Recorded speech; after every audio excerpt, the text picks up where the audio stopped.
hear, the tea kettle in the kitchen or what have you. So I know people like to do it because they like to be able to hear their own voice, but I say to that, get used to it. Like, just get good, scrub. Oh, Jesus. Get good. No, Get seriously, good. like just do it more and you will grow accustomed to it. Yes, it's weird at first, but as you do it more, you just Okay, get hold used to on, it, hold and on, then hold you on. never want to go back. All right, Let's hold that save thought. this for, because this is interesting enough. I love pudding. Okay, can you put a test in Dorino in the chat? Because I don't think I've modded you yet. Also, Buka, if you don't mind. Yeah. Wow, of course. You didn't say what kind of test. You're right. You're right. I that's my fault. Absolutely. You right. Can I not do this from here? What is happening? Nope, can't do it from here. Fair enough. All right. Let's go. Let's have a good show. Thank you. All right, starting my recording. Mine should already be going, right? Yes. Yeah. 3, 2, 1. Hello, and welcome back to Cold Read the Podcast. This week, I'm not going to be doing a quick round of advice, but instead I'm going to share a bit of what has been on my mind lately in hopes that others can learn from it. So if you don't want to hear me blabber on about stuff that may or may not pertain to you, the show will start in about 3 to 4 minutes, so just skip ahead. We have talked numerous times about imposter syndrome and feeling like you are simply not good enough to continue seeking out your goals. We've also talked about not letting insecurities stand in your way. But something that I don't think we've talked about just yet is vulnerability and the fear of letting your passions slip through your fingertips. And while you may think that this sounds a little pathetic, like I'm just gonna complain about getting paid to make stuff, I would ask that you stick with me just for a brief moment and try to see things through my eyes. This week, despite continuing to write music and build my portfolio even more, I have been afraid. Afraid that all of my hard work will amount to nothing. For the past 15 years, I have been on a seemingly never-ending quest to do something that I truly enjoy and make money off of it. Some people in this world choose to settle for whatever makes them money, but I simply cannot do that. It's ingrained in me. If I'm not enjoying myself or if I'm not being challenged, I lose interest very quickly. And more to that point, there are just some things that you can't explain that you need to do. Like, you can feel it deep within yourself, but you can't just show somebody. And for me, that is music. I cannot live without music. I listen to music every single day. And now that I've finally found myself in a situation where I can write music again, I will never let it go. Again, it's ineffable. This is something that I need to do. I don't care if it's composing or mixing or performing. I need to be involved in music in some way. Now, I did not find this passion again until very recently, so please understand that our stories may not be the same. Maybe you already know what you want in life, and that's great. Maybe you have no idea what you want, and that too is okay. It is often said that the only way you ever achieve failure is when you have given up. And I think about that a lot. I think about how far I have truly come in the grand scheme of life. I think about how 3.5 years ago, I had 0 goals and 0 aspirations. I was comfortable being miserably depressed. I had given up on myself. I had failed. But that's the thing. Failure is not finite. Failure is not an end. You can fail 100 times and still be successful. In fact, I think most people who are successful and have achieved some of their goals will most likely tell you that they stumbled a lot along their way. Let's take voice acting into account here. What do you believe that the difference is between people like Tara Strong, Steve Bloom, Jennifer Hale, and the average voice actor is?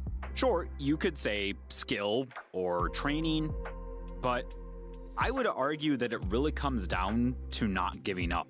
These people kept pushing and pushing and striving to be better at their craft, and they worked very, very hard to get where they are today.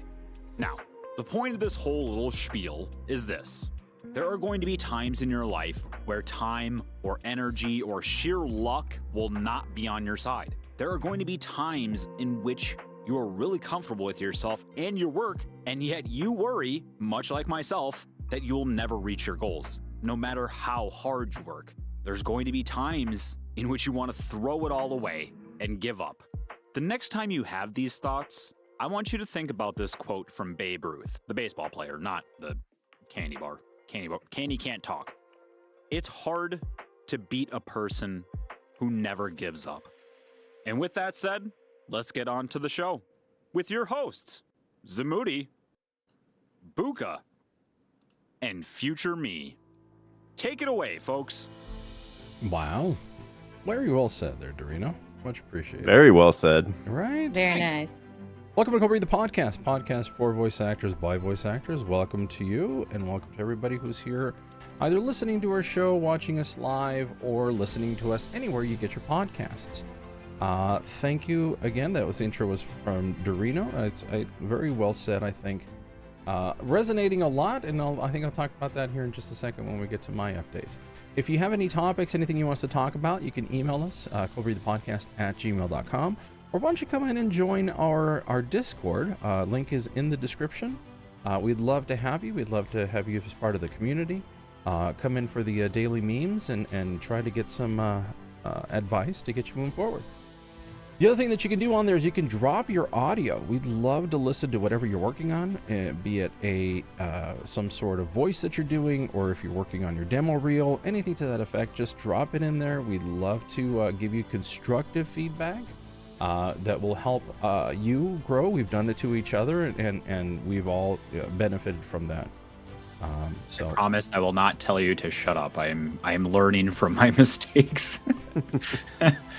that won't happen again. Yes, correct. Hello, Magmorta. Hello, Megan. Thank you for being here. For those of you that are here live in chat. For those of you that are watching on YouTube or anywhere, we'd love to see a comment. Where are you hearing us from? Where did you learn from us? Where did you learn from us? How did you end up here? Did you come from Facebook? Did you come from Twitter or X or whatever the hell it's called now? Just go ahead and drop it in there. We want to see where you're from. We want to get to know you, and we want to hear your story. So don't be afraid to reach out.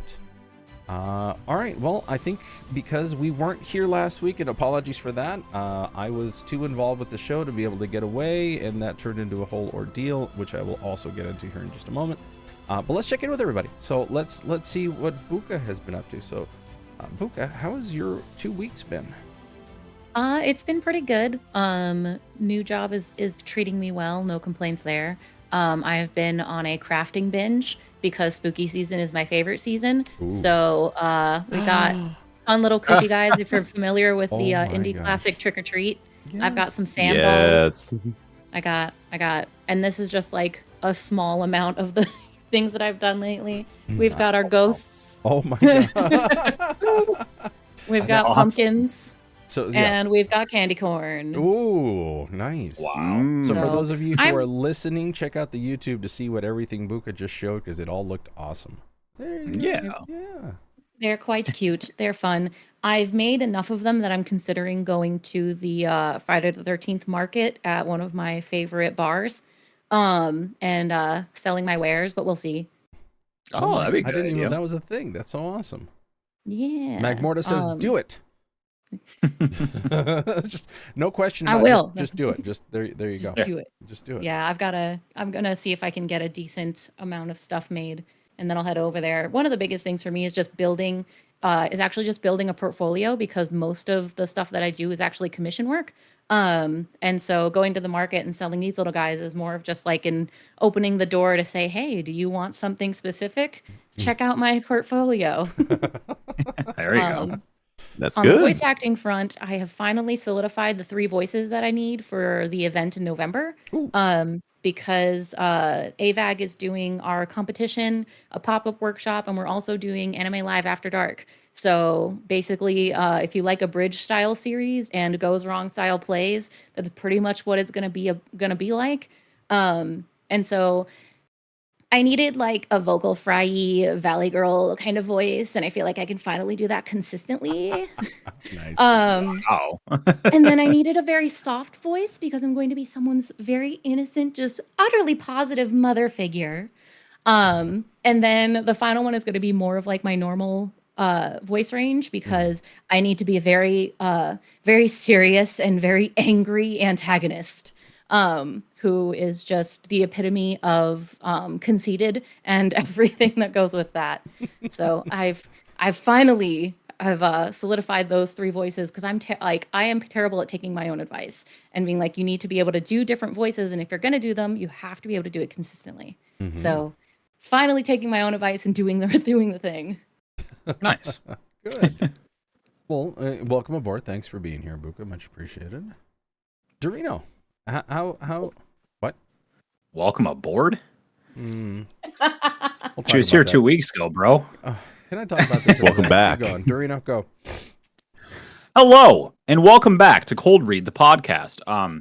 So last 2 weeks, what did I do? I wrote 2 songs. I wrote 2 new songs. One is like a war song. At least that's the way I envisioned it. Very, very epic, very triumphant, and then it goes into like a huge booming, like, oh shit, it's the final boss. So that was cool. And then I also wrote another one that I wrote it for Meg, and in my eyes, it is something you would hear out of a Nicholas Sparks film, or rather a film based around his writing. So if you like to be emotionally moved, go check out my website at dtsaudio.org, and you can check out those songs and let me know what you think of them, good or bad. I would love to hear any feedback whatsoever. And yeah, that's pretty much all I've done. I've really just been just working on building that portfolio. Payday 3. Yeah. Oh yeah. Well, I didn't want to get into this because I'm one of the people that does not resonate with the angry people on Reddit. Like the people that think that the company is insert bad words here, essentially. Saying that this game fucking sucks and blah, blah, blah. They're a multi-million-dollar company and, all that mumbo jumbo. But yeah, I'm a huge fan of Payday, and there's been server issues. Yes, it's been difficult to play, which shit happens. That's what I say. Like, it's not that serious, guys. It's a fucking video game. So what I have played so far is fantastic, and I look forward to playing it more, hopefully later tonight after all is said and done. Nice. So, yep, and also Pete Gold, if you ever listen to this, please be on our show. I love you. All right. He's the voice of Hoxton from the game, and I try to get him on, but scheduling just does not work because he does not do weekends. But in any case, so Moody, I heard you had a really cool show happen last weekend. You should talk about it. So the show went great after our dress rehearsal. So I've been doing all the tech for the show. I was doing, putting it all together, bringing the equipment, making it all go, and I had other people out running it. But during my dress rehearsal, my laptop that had all the music decided to take a crap. So like halfway through the show, halfway through a number, we're all singing. It's We Doi from Miss Saigon, and the computer blue screens because I've got the computer displaying behind us. Thankfully, everybody was nice enough to finish the number, and we took a quick 10-minute tech break, and I got the computer up and running one more time. But after that, it was just not working at all. So I had to take the studio computer, which is heavy as hell, And I converted that to, and it was a night and day. As soon as I got this thing for my person doing audio video, everything started to go in super smooth. Yeah. But it was just hilarious that it's like, it's dress rehearsal. I mean, at least it didn't happen in a performance. Well, right. Yeah. So I had a lot of fun with it. I got to do Say My Name from Beetlejuice, seeing that Buka's dressed as Beetlejuice. I had one of my ex-coworkers play the Lydia part. Awesome singer. Hopefully, I get to see, because I know she's going to come back for the Christmas show, and that's what we've got coming on December 8, 9, and 10. I got a whole bunch of other stuff done. We raised like $3,000, so I'm super happy at how it turned out. This is 11 people pretty much coming together to display talents and to raise money for a theater group that pretty much got shut down because of COVID. With all the money that they were doing and everything else, they ran into the negatives because they had to pay storage, and they literally had nothing to buy for like licensing for play. So I'm super happy to have been able to give them an opportunity to get that back up and running. But let me tell you, with all the health shit that I've got going on, I took a week to recover, and I'm still, if you can't tell, extremely tired and very foggy on the brain. So if I say something stupid, Matt, I apologize for right now, because there's nothing I can do on that. It's just part of the process of recovering. All good, man. Yeah, voice acting wise, unfortunately, I have not been able to get back to the booth. Like I said, I just barely put this thing back together tonight or today, and I'm hoping to get back in here as soon as I'm done editing the show, because I know I've got 11 people that want to see the recording. So I'm going to get to editing that, and then I can hopefully start getting back into auditioning. Although coming back down here, I hadn't been down here in 2 weeks. It's difficult still to get around. So as soon as I think I start getting better on that part, and things start working out a little better, I'm going to go. The reality is, just like Dorino said, I mean, it's these things take time, and sometimes you have to take time away. And this is why your intro kind of resonated with me, because I'm at one of those points where I am very paused, and I realize that I'm very paused when it comes to moving my career forward. But I'm okay with that, because my wife has put her career into gear. She's looking in 2 years to move, to have us kind of like move away from where we are, so she can start doing her ministry stuff, and then I could probably move into it a little bit more full time. So and trust me, I understand more than anybody else imposter syndrome. And it's hilarious, because I just saw I work for the county. They just did a symposium on or a TED Talks for imposter syndrome. So it's everywhere right now. So I have to still go and check it out. But I blabbed on for long enough. Let's check in with Matt, or Miskatonic Memorialist. Sorry, I keep calling you Matt because You can just call me Matt. yeah. You guys can call me Matt. All right. Well, thank you. So how has your week been? So the week has been a mixed bag so far. It's the last time we checked in. It's been a couple months, but recently I've just been writing up a storm of getting everything prepared. So kind of like this is my own personal pause, just like how you were talking. You take a step away rather than try and make videos consistently, like write a script, record the footage, record myself, and then release it. I took a step back and said, well, okay, what if I just got like, I don't know, 5 scripts just ready to go, and I got them all set up and ready, and work from that kind of production instead. Yeah. So that's what I've been doing. Yeah, for the past it's high week or so. pressure because you, and I know you've got a good YouTube channel. You've got all this pressure to have to create, but you can get burned down on it, and you can not put out quality work. So it's a good idea to do what you're doing. Yeah, definitely. And let's see, it's been the last time we talked, it was about learning when to step away from a project. Oh yes. And we talked about the Inscription movie that I wanted to make. I wanted to do a fan dub of that. We ran into a lot of problems in terms of recording gameplay, and getting everything ready that way.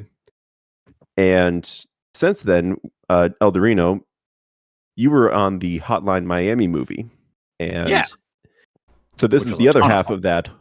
Yeah, I really liked it, and I think your segment with I can't remember his name now.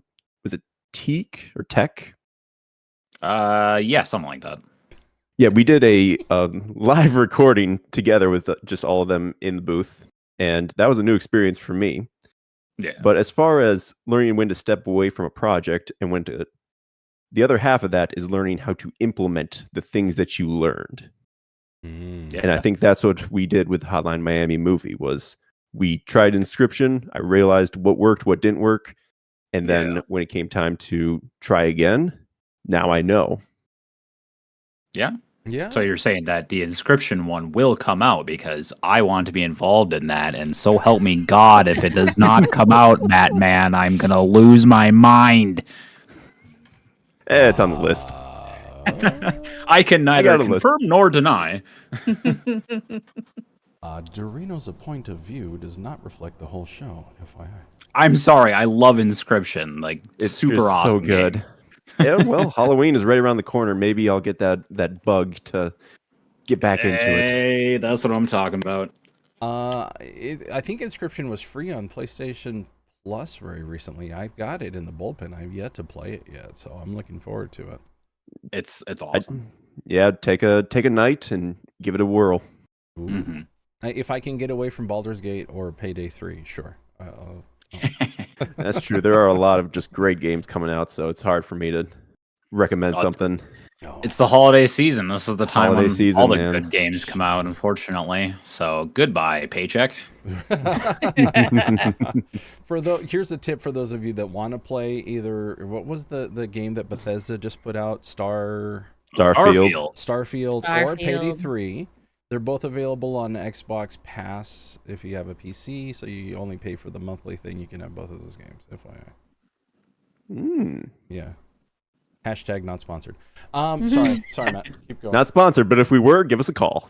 Yeah, but if you would like to sponsor us, please. Well, cool. Any current projects you're working? Oh, hold on. Let me back this up a bit. Since this may be the first time that some people hear you, give us a quick overview of how you got started with projects and voice acting, etc. So, I got started in voice acting 2017, I want to say. I started voice acting, just trying my hand at, Casting Call Club, which is a great website for anyone looking to get into the business. Everyone always asks, how do I start? The answer is you just do it. There you like go. That. That's good. I started on there. I got cast for a few different roles, but as time went on, I kind of wanted to make my own thing. And it was right around when the pandemic hit, and I was stuck at home with everyone else. And I started playing Darkest Dungeon, a lot of it, which is a great indie game. It's XCOM with 2D sprites and gothic horror, and it's all about insanity, losing your mind as you fight these horrible monsters. And I started to just write some stories about the characters in there, talking about their backstories, because they don't tell you the backstory of these characters. Like, it's an offhanded comment that tells us maybe this guy's been to prison, or maybe this person is not who they say they are. Mm-hmm. Yeah. And that really picked up. And that's actually how I met Zamudi, was casting for some of the journal entries. I want to say it was Blackest Night or something like that. It's been a while and my memory's not great, but let's go. Sure. Yeah, it's been 2 years. It's been 2 years since then. But that's how I met Zamudi, met Eldorino, and we did a full-ass movie called The Ancestor, which was amazing. My magnum opus. Still have not been able to top it, and probably never will. And ever since then, I've just been continuing that idea of like researching into lore and explaining the backstory, not just in Darkest Dungeon, but other games too, like XCOM or Curse of the Dead Gods, or any game that really piques my interest. That's where I start. So I want to start, researching into and making things. Yeah. Nice. You're really good about doing that kind of stuff too. I like that you seem to take games that are kind of have their lore a little bit more obscured, or you have to really read into things in order to understand it. Because like, I haven't played the first Darkest Dungeon, but I have played a bit of the second one, and yeah, I mean, it's like you get a bit of lore in like a single sentence, and you're like, what the fuck does that mean? So you got to think like, oh, it could mean this, it could mean that, and I love that. I love the that inductive reasoning. Yeah. I mean, I love that you're able to take all that stuff and put it together into a cohesive story. Thanks. And you got the attention of the developers too at one point, right? Yep. So around the time that Darkest Dungeon 2 released, I got the opportunity I reached out to Red Hook Studios, and I asked, could I get an interview with Chris Barassa, who was the co-CEO of the company, and project lead for Darkest Dungeon 2. And I got the opportunity to sit down with him. We talked for about a half an hour. I could have gone for another 6, but I could only get him for half an hour or an hour and a half. So I had to be I had to hit the most important questions that were like burning into my brain about this or these characters or this area. And really, it's an analogy for the game when you think about it. Like, you want to explore this whole map, but you can only go forward. So you got to pick and choose what you want to stop at. Yeah. But it was a great interview. He's a really, really cool guy, really awesome. Yeah, it was. I've never really done an interview like that before, where I sit down and talk to the developers and get a better idea of what they were going through in terms of drawing inspiration for their game. Gotcha. Wow.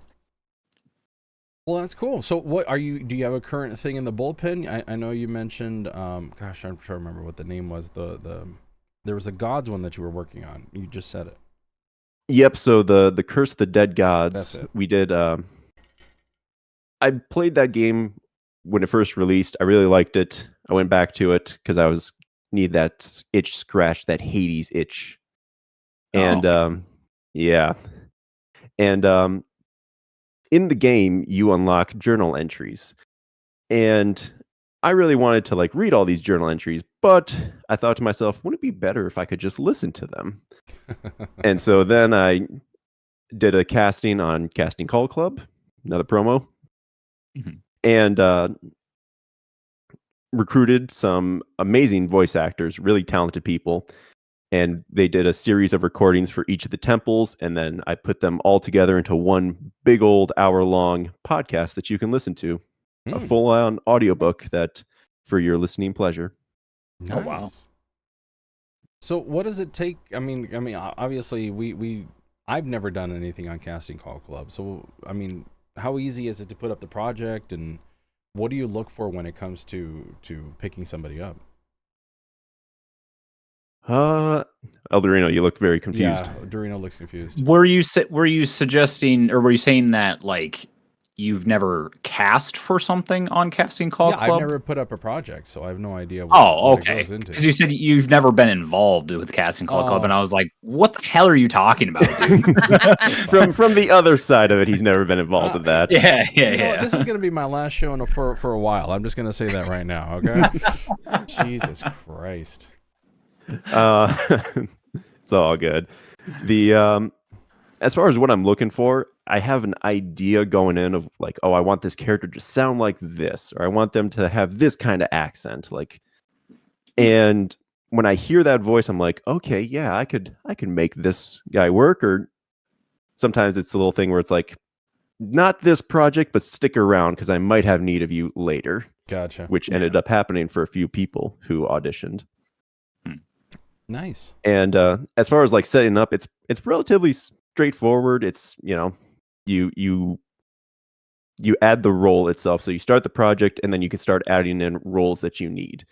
And I've only really needed it for like voice acting, but you can put in stuff for like illustrations or writers or even editors, and stuff like that. But me personally, I've only ever done it for voice acting, and we are on a voice acting podcast, so that's what we'll focus on. The as far as casting for each role, it's tricky because I always pick 3.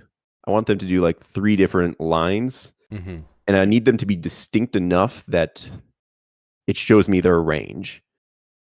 So I don't want you to be, angry on every single one of these lines. You're not supposed to be. Sometimes you have to be angry. Sometimes you have to be soft. Sometimes you have to be confused with it. And so I always add that to when I'm describing the line. Imagine if you were trapped in a temple. This is what you would feel like. This is what the Gotcha. character's feeling like. Good. So you're very descriptive when it comes to what you're looking for, because I mean, not everybody does that, especially in casting call. Yeah. You'll see it's like no direction is just the line itself. So I'm sure a lot of people appreciate when it comes to the stuff that you put up. Mm-hmm.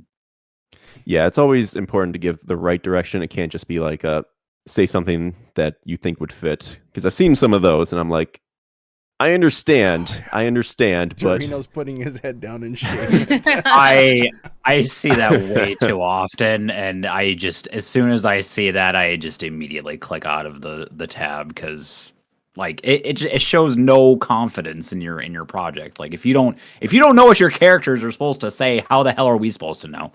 Yeah, exactly. You have to know. You literally have to become these characters and think in that moment. Yeah. Right. Part of the fun. You know, let me ask you something real quick. Since it's pretty rare that we get the opportunity to kind of explore the mind of a casting director more than a voice actor. In the projects that you have worked on, or the projects that you have cast, what is one of the biggest mistakes that you will see voice actors do in their audition, whether that be from complete novice or to, somewhat more towards professional? This is one that, again, I can understand it, because when I took some voice acting classes, they told us that you should do this, even if it says otherwise. But for me, it's, you don't need to slate. And I include that on every single, in the project description, I even say, there's no need to slate. There's no need to tell me your name or anything like this. Like, I can see it. I see who you are. Don't worry. Yeah. And then I still get some people who slate and say their name, and I'm like, I get it, but what voice are you bringing? Yeah. Right. Do you think maybe people just do it just so that you can get a sense of what their natural tone is? That's the exact reason for why, is they want to know. They do it so that way it's like, okay, this is my natural tone, but this is what I can sound like. And I appreciate that. That makes sense. But some of these roles, I don't need to know what you normally sound like. I need to know if you can sound like this person who is like a mixture of Antonio Banderas and I don't know, Pablo Escobar, I guess. Like, I need you to have that mix. Super Spaniel. So you need like Puss in Boots meets like a drug cartel lord. That's Yes. kind of the range you're looking for. Wow, what a great idea for a movie. Puss in Boots is a drug lord. Like, yeah. Hey, man. taking down El Cartel. Exactly. But saying, it's for his own selfish purposes. He'd basically be like Walter White. The Puss in Boots movie was great, so I say go for it. DreamWorks, make it happen. Could you imagine? That'd be amazing. Breaking kitty litter. Oh, yes. Oh, man. All right, cool. All right, well, now that we've suggested an amazing idea for anybody who wants to steal it. Yep, that's half of it. Puss in Boots, the fan project. Yeah. And make it happen. I'd love to see it. I definitely appreciate your sort of your point of view for how you cast. I was very pleasantly surprised to kind of see a lot of parallels from when I'm working with my my guild members.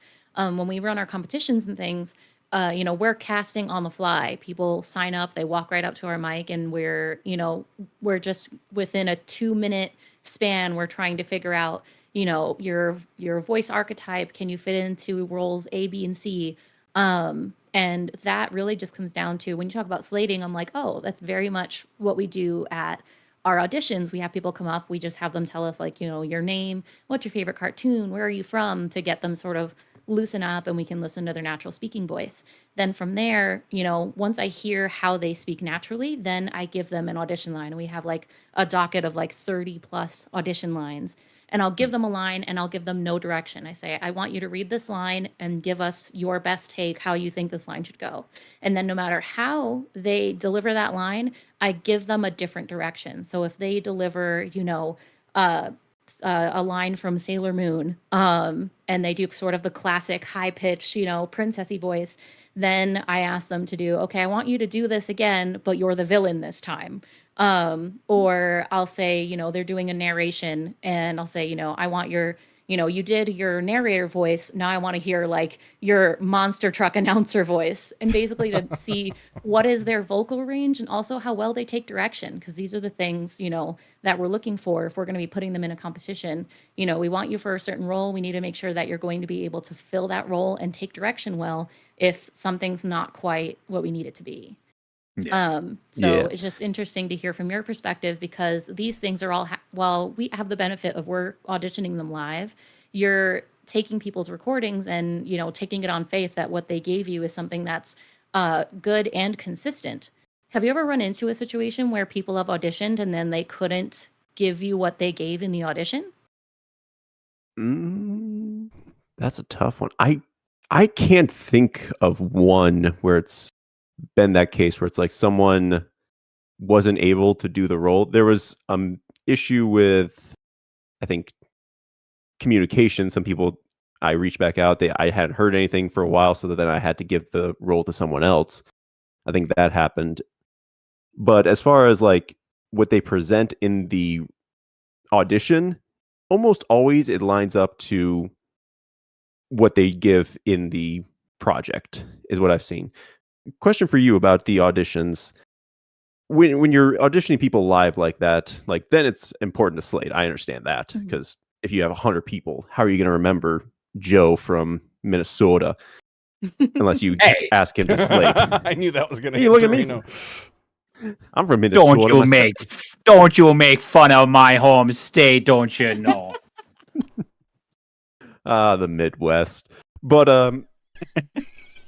have you? I'm sorry, Hal distracted the hell out of me. What was your question? When you're casting all these people, do you always wait to the end of like once we've gotten through everyone, then we announce who we're taking, or is it kind of like as soon as we get them, that's the one? It's always first come, first serve because of the volume of auditions we get. So for example, when we go to Level Up Expo, we'll get as many as 400 auditions.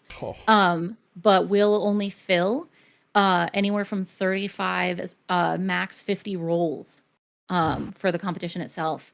And because of that, we have to do it on a first come, first serve basis. Part of that too is because it's very demanding. We're basically asking you to give up your entire convention weekend to dedicate to this competition. So some people will come up and they'll do the audition and they're like, oh, I didn't read the fine print. I don't have time for this. And sometimes folks will come up too, and we'll get a situation where they think they're prepared to do it. And we'll get halfway through Saturday and they're like, never mind, I can't do this. So at other conventions that are much smaller, it's less of an issue. We had a great time at Isekai Anime Con recently. We only had about 55 auditions, and of them we kept 40 people. And it's just interesting combination of like, it was a very small convention, but a ridiculously talented pool of folks. And we've had situations where, when we have dropouts, we will absolutely circle back and say, hey, person who, we didn't have a role for, we suddenly have a role for you now. Can you come back? So in that case, we're always taking show notes. Like if someone auditions really well, we'll make a note of like how that audition went, where we want to slot them. And if if we've already filled the role, we keep them on the back burner and just be like, hey, if something pops up, we'll call you. Nice. Gotcha. Okay. Yeah, because you're doing live auditions. I do them over the remote or over the internet, I guess. And yeah, it's one thing to go through all 160 auditions, and I guess I have the convenience that I can just listen to it in a half a second, and I can just tell right away if this person is ready for it or is not, and I can just move on right afterwards. Yeah, we So definitely, our auditions always take anywhere from 2 to 5 minutes per person. And usually you can yeah, tell within the first 2 minutes if it's going to be okay. And within that 5 minutes, people tend to make a really good impression or a not so good impression, and we're able to just roll with it. I think there's only been a handful of times where people auditioned really, really well, and then when they got up to the mic on stage in front of an audience, it just went downhill. Um, Oh, mhm. but yeah, that the happens stage less fright and is less with us strong. lately. Oh yeah. Yeah. And I Mm. totally get it too, because some of the competitions that we do, we have hundreds of people in the audience. So that gets intimidating. Yeah, but Yeah, definitely. so Madman, you recently, I guess somewhat recently, ran this contest based on I'm sorry, not Dead by Daylight, Darkest Dungeon, about basically allowing people to kind of write their own stories. You want to talk to us about that? Yeah, so uh, I had this idea of, okay, Darkest Dungeon 2 is coming out here soon. How do we want to celebrate the official launch, official on Steam and all over the world? And I came up with the idea of, well, what if we did some like journal entries from people who have survived this apocalypse? Because the whole game is about this apocalypse that just started to plague the land. Just everywhere started to just fall apart. The city caught fire. There's some famine in the fields. The ocean rose from, rising tide and just swallowed the coast. And I wanted to see in the community, tell me the story of what it would be like for someone to survive that encounter, to like live through that. Yeah. And the winners received a copy of the Steam copy of Darkest Dungeon 2, and I took their stories and made them into videos. So Sure. I again Nice. made another casting and got some voice actors. So kind of what Zamudi, the way we first met with those journal entries, it was like that, but for Darkest Dungeon 2 this time. Nice. And I think it went over really well. And there's some definitely very talented writers in the community. And so that was the other secret, I guess, secret thing I was looking for was who here could also be a writer that I could bring on. Mhm. Because I'm reaching the point where I'm like, I can't be the writer, the editor, the voice actor. I can't be everything anymore. I need to Yeah. kind of like limit my focus onto certain areas. Mhm. Yeah. Yeah, I mean, And so from that, I'm looking you're essentially seeing running a whole who's- project. So yeah, you need people to delegate to. So that's awesome. Yep. It's time Mhm. for me to start taking a step back and delegating out and saying, okay, now I have two other writers with me. I'm not on this alone anymore. Yeah. Awesome. Very cool. How did you feel about the casting process for that overall? Casting process on that was really good, and a lot of people from, I want to say, Curse of the Dead Gods and even Hotline Miami, they auditioned for it as well. And I think overall the casting was really good. A few people stuck around. I'm definitely keeping contact because I want to keep those stories going in some cases. Oh, I'm sure. like, because I have the writer on board and the voice actor, I might as well keep the story going. Nice. Very cool. Yeah, absolutely. Going back to auditions real quick because I'm curious. You mentioned that within like a couple seconds, or you already know what you're looking for. Is when it comes to over editing your audition, can you tell if the hissing has been taken out, if the de-essing is out, if it's been over processed? Is that something that you've run into a lot? I haven't run into it a lot, but I can definitely tell sometimes where it's like, Uh-huh. I can tell that you've ran this through a couple times to remove that background noise that's still kind of there. Yeah. Where does that Alright, yeah, fall 'cause in your casting? Is that something that you would consider as a bad thing?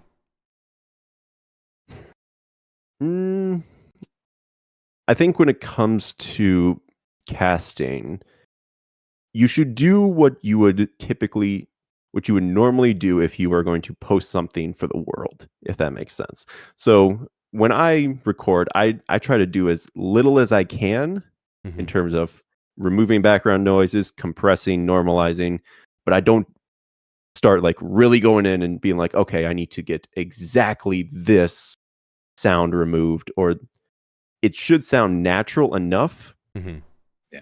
Because then I can go in and say, okay, well, I need something a little bit, I can tweak it as needed. But when it's already been processed like that, there's not much I can do without really causing it to seem very artificial.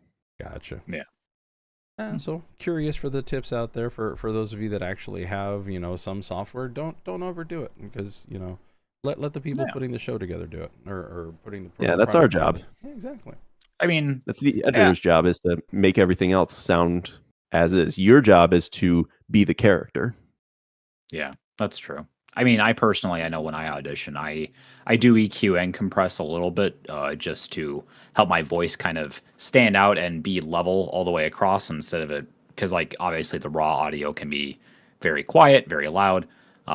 That's just for that sake. But yeah, whenever you actually are signed on for something, yeah, always provide raw audio unless they ask you to edit it yourself, which yeah, they shouldn't. Yeah.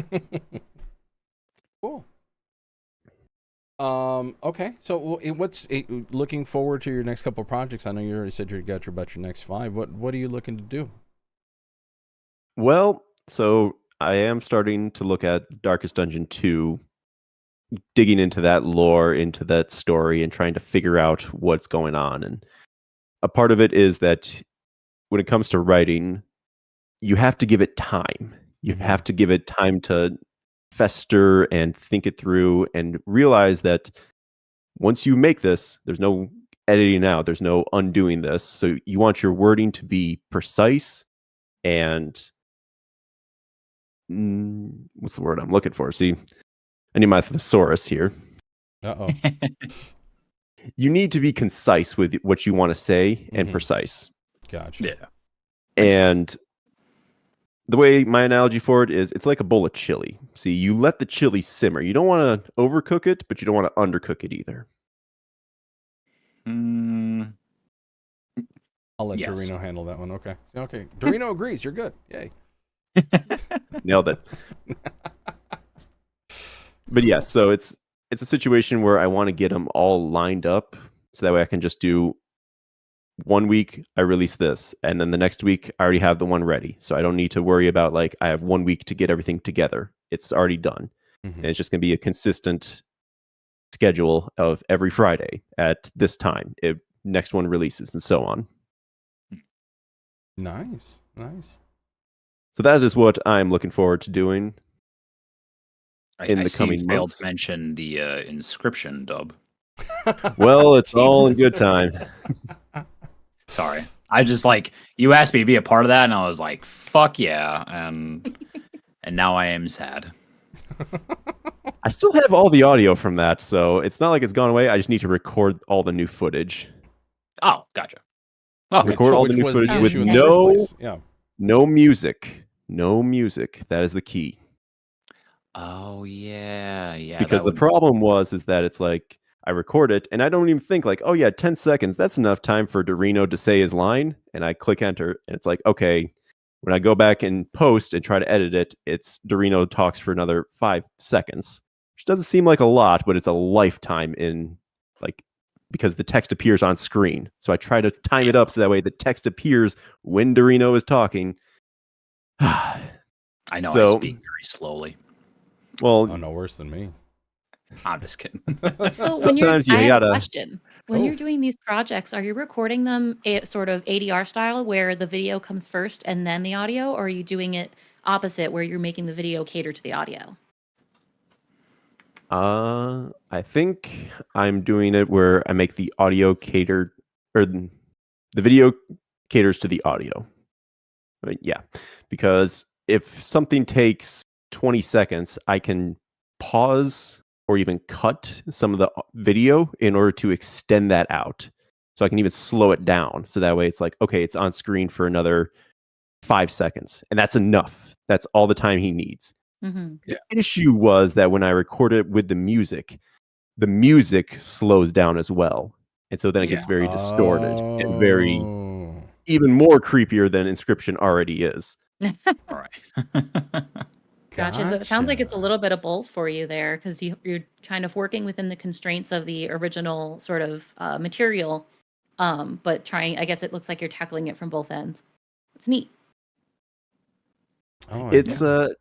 I want to say is it closer to dubbing in terms of the style? Because when So you're fan dubbing, they even tell you like you have 5 seconds to say this whole line mm, because the yeah, Japanese when you're or talking about doing sort of, when you're talking about dubbing, when the original language, whatever that language was, typically they're recording the audio first and then making the animation cater to whatever audio was recorded. When you're doing dubbing, it's the opposite. You have to work within the constraints of what's on screen. Very rarely will they edit the cartoon to match the English speaker, or whatever voice you're dubbing over. Even when I'm running my competitions, I rarely, if ever, will I make edits to the cartoon to cater to the voice actor. And that's just sort of the nature of the beast when you're dealing with dubs. Mm-hmm. That's yeah. I gotta share real quick. You mentioning that because I was thinking the same. Like, yeah, dubbing is certainly like you watch a screen and you match whatever you're saying to their mouth moving. I've been watching Bleach recently because I started when I was a teenager and then I kind of dropped off. But there was a certain part during one of the earlier episodes where the quiet like husbando character, his line is just simply "I found him," and it's literally because of the way the mouth flaps are. It was I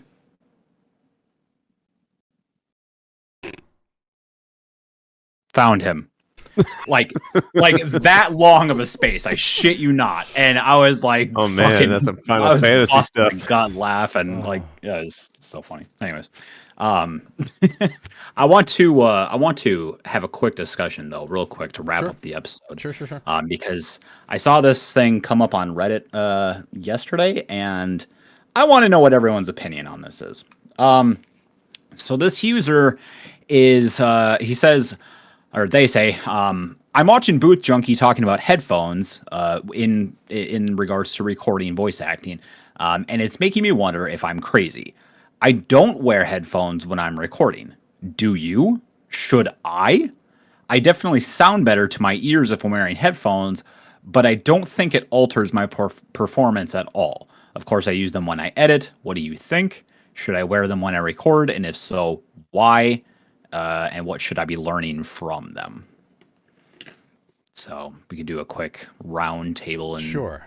So determine what everyone's opinion I'll go is. first only because, I'm still recovering from Monia the Hurricane. I don't have everything hooked up in the booth, and I recently did a project in there where I could not hear myself, and it was torture for me.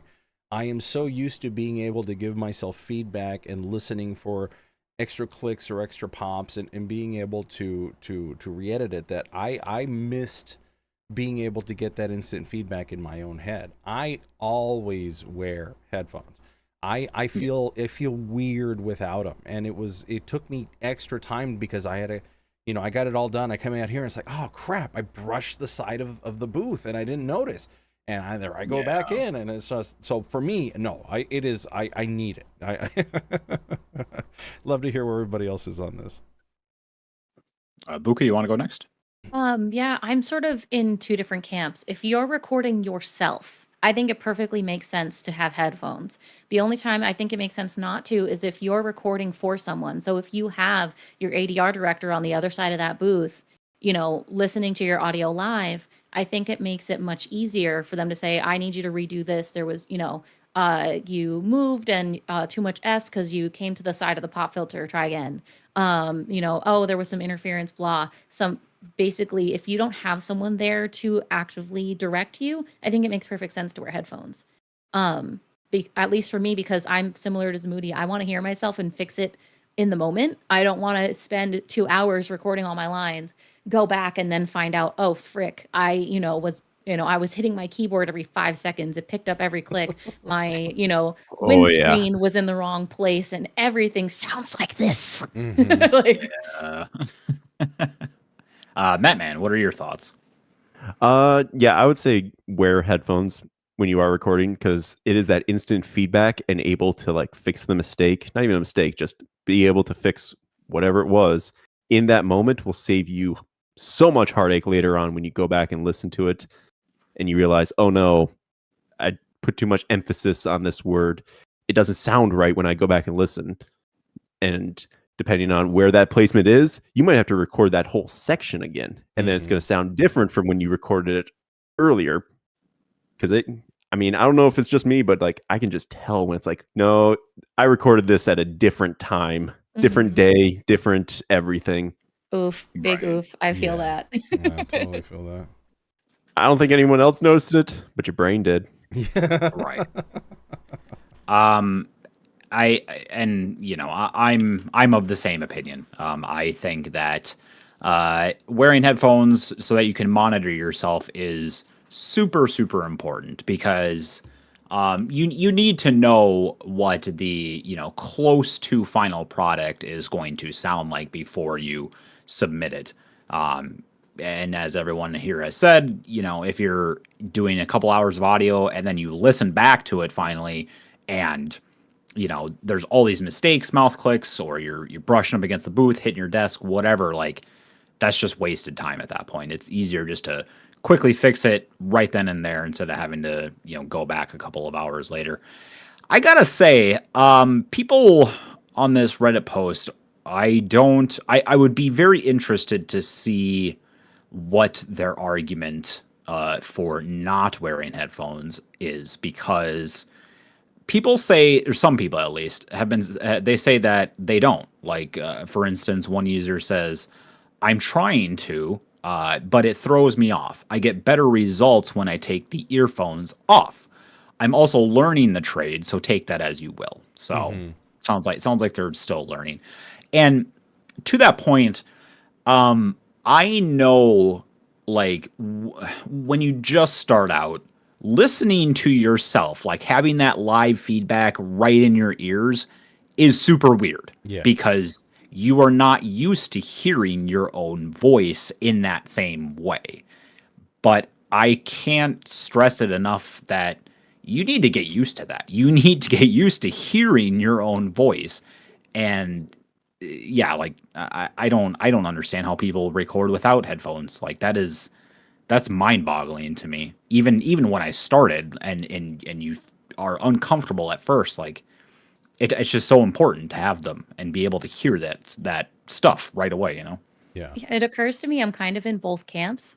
When I'm recording speech, absolutely I want my headphones. If I'm recording singing, I have to take one cup off of my ear. It doesn't matter that I can hear myself in playback like through the headphones. I have to take one off. I can't do it without it. I don't know why.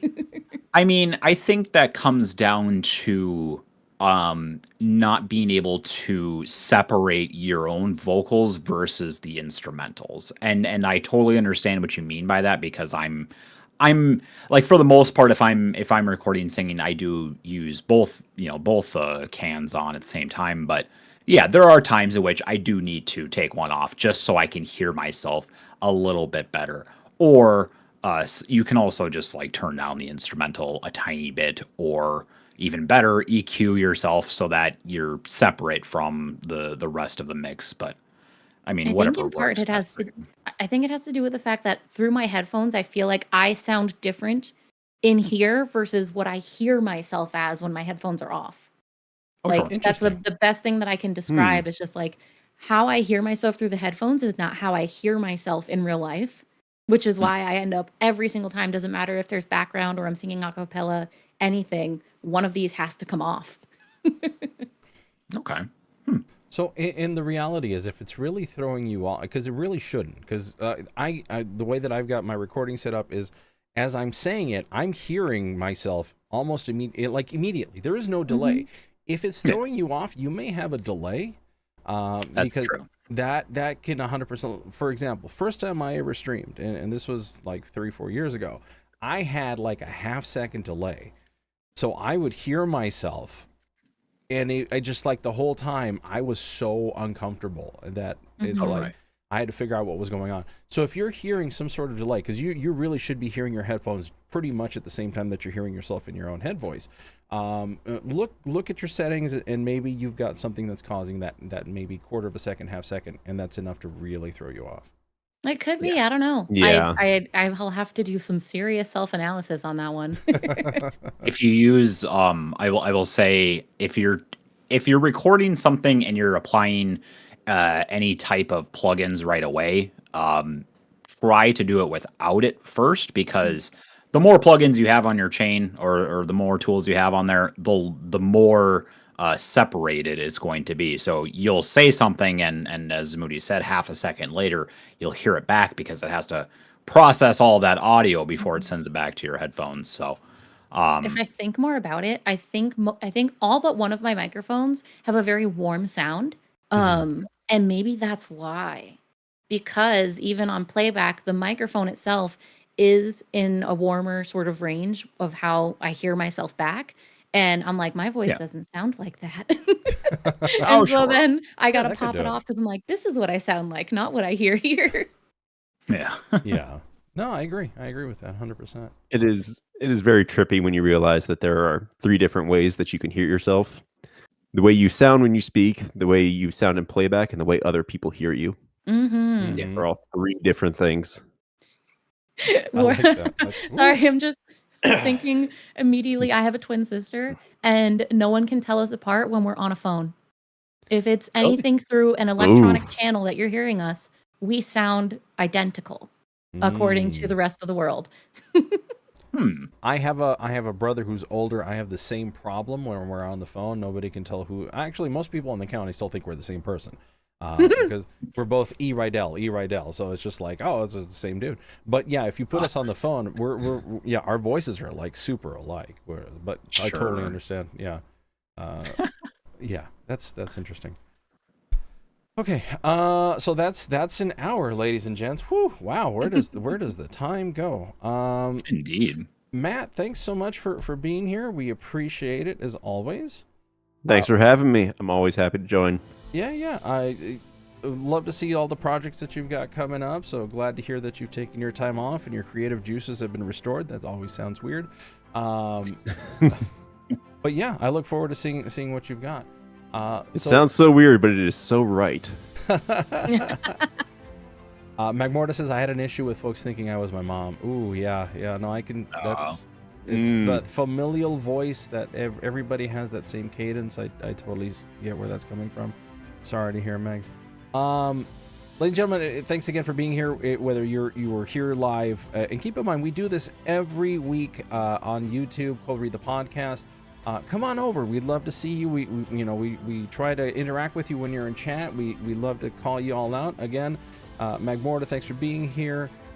Meg, thanks for being here. Everybody else who lurked around, thanks again for your time. If you have any audio, please feel free to drop it either in the Discord. You can email it to us too. coldreadthepodcast@gmail.com. Again, coldreadthepodcast@gmail.com. And the link is in the description if you want to come in and join our Discord. We'd love to have you. Intro for next week. Are you still doing double duty, Dorino? Whew. Double duty. All right. Yikes. Yep. All right, cool. Yeah, next week will be advice, and probably won't be something so emotional. I like it. It was good. It was good to hear it because, like I said, it resonated with me, and hopefully it resonated with somebody else. Again, feel free. Please leave us a comment. We'd love to see that your interaction with us. Tell us where you're coming from. Tell us what you're doing. What's the role that you're going for? What's the voice you want to do? Something. We'd love to see you in the comments in one way or another. Yeah. So until we do have a guest next week, if I recall. Sorry, guys, do we have a guest? Oh my gosh. I don't think we do, but I could be okay. wrong. Oh wait, no, yeah, Separate we're doing double guests. Yes, Yeah. you're correct. Yeah. 'Cause we did Next have to take week. last week off. Yeah, next week I believe we are having Connor Howard back on, who is the guy who sounds exactly like me. So Oh, good boy. luck, everybody who is just listening to this show. Have fun discerning which voice is which. But yeah, we're gonna catch up with him and see what he has been up to. Yes, speaking of similar sounding people, there we go. It's like you're going to have 3 of us with very similar voices going on. Like my boarda says, like, sub, and comment. That all helps us out, and it's free, so don't be afraid to do it. Until next time. Yeah. See you later. See ya. Bye-bye. Bye. Remember to drink your water. There it is. Glug glug. Damn it, I cut you off on the glug glug. No! It's in the streaming, but I'll see y'all. Okay, we're going to cut the stream. Thanks, everybody. See y'all later. Bye. Bye, chat.